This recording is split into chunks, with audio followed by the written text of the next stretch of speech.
রসুলের উস্তাদ ডাইরেক্ট আল্লাহ সুবহানাল্লাহ।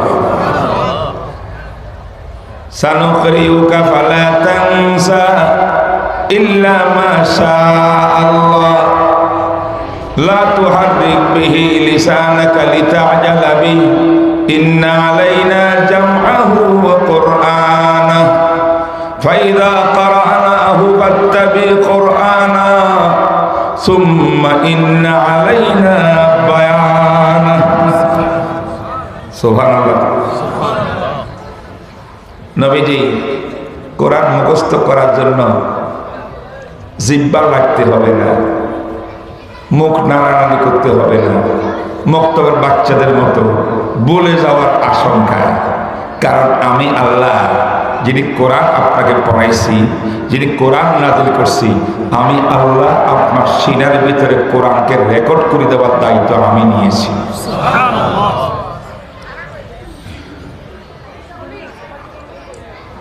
অতএব আপনার দায়িত্ব একটাই, আমি আল্লাহ যখন কোরআন পাঠ করি জিবরাইলের মুখ দিয়ে আপনি শুনেন। সুবহানাল্লাহ। পাঠ করি কে? আল্লাহ। রসুল শুনেন কেমনে? জিবরাইলের জবান দিয়ে। কথা বুঝেন না কেন? এখন কথা বলে কে? এখন মুফতি মিজান সাহেব। আপনি শুনেন কিভাবে? মাইকের দ্বারা। কথা কিসের দ্বারা? আমার রসুলকে কোরআন পড়াইলেন কে? আল্লাহ। নবী শুনলেন কেমনে? জিবরাইলের মুখে। সুবহানাল্লাহ। বুঝে এসে কথা? হ্যাঁ, বুঝতে হবে। জিবরাইলে বহু চেষ্টা করছিল উস্তাদ হওয়ার জন্য। হেরা পর্বতের মধ্যে নবী ইসলামকে ধরছে, কয় মুহাম্মদ ইকরা, পড়েন। ভাই পড়েন কে কয়? শিক্ষকে কয় না? শিক্ষকে ছাত্রকে বলে যে ভাই পড়ো। জিবরিল আমিনে কয় মুহাম্মদ পড়ুন। অবস্থাটা কি?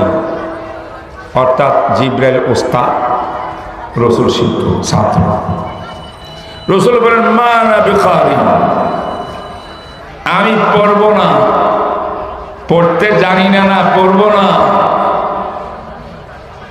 আমি পড়নেওয়ালা নই।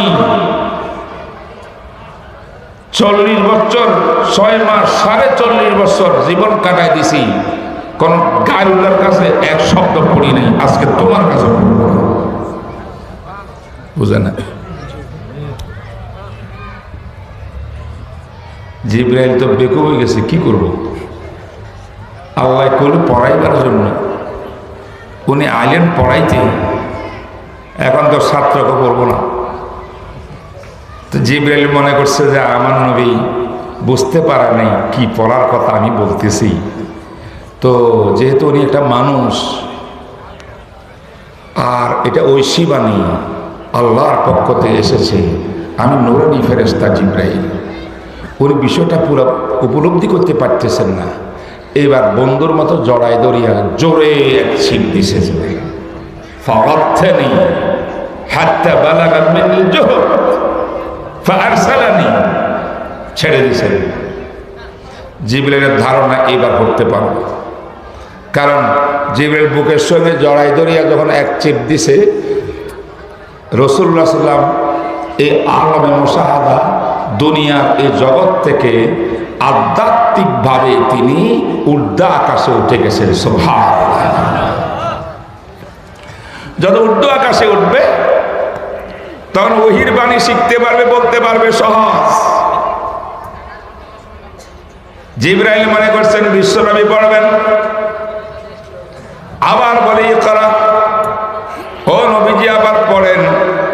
বিশ্বনবী মুহাম্মদ রাসূলুল্লাহ সাল্লাল্লাহু আলাইহি ওয়াসাল্লাম বলেন মা আনা বিকারি, আমি পড়নে ওয়ালা নই।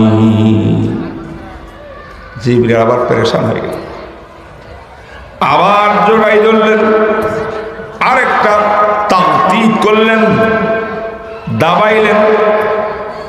এখন রসুল আলমে মেসাল থেকে আলমে মালাকুতে গেছে। 2 নম্বর। সুবহানাল্লাহ।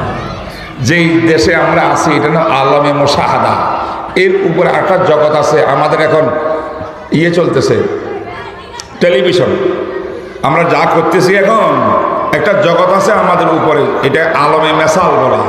এই দুনিয়াতে যাহা ঘটে হুবহু তার ফটোকপি কোথায় চলে? আলমে মেসালে চলে। প্রথম চিবের দ্বারায় রসুল আলমে মেসালে গেছেন। জিবরিল পড়েন, পড়বো না। এবার জিবরিল আবার চিপ দিছে। এই চিবের দ্বারায় রসুল আরেকটু উপরে গেছেন, আলমে মালাকুত ফেরেশতাদের জগতে চলে গেছেন। সুবহানাল্লাহ। এবার নবীজি জিবরাইল ছেড়ে দিলেন, আর বলেন ইকরা। মুহাম্মদ এখন পড়েন। রসুল এবার আরেকবার জড়াই ধরছেন। এবার এই চিবের দ্বারা রসুল আরেক স্তরে উঠছেন, তার নাম আলমে লাহুত।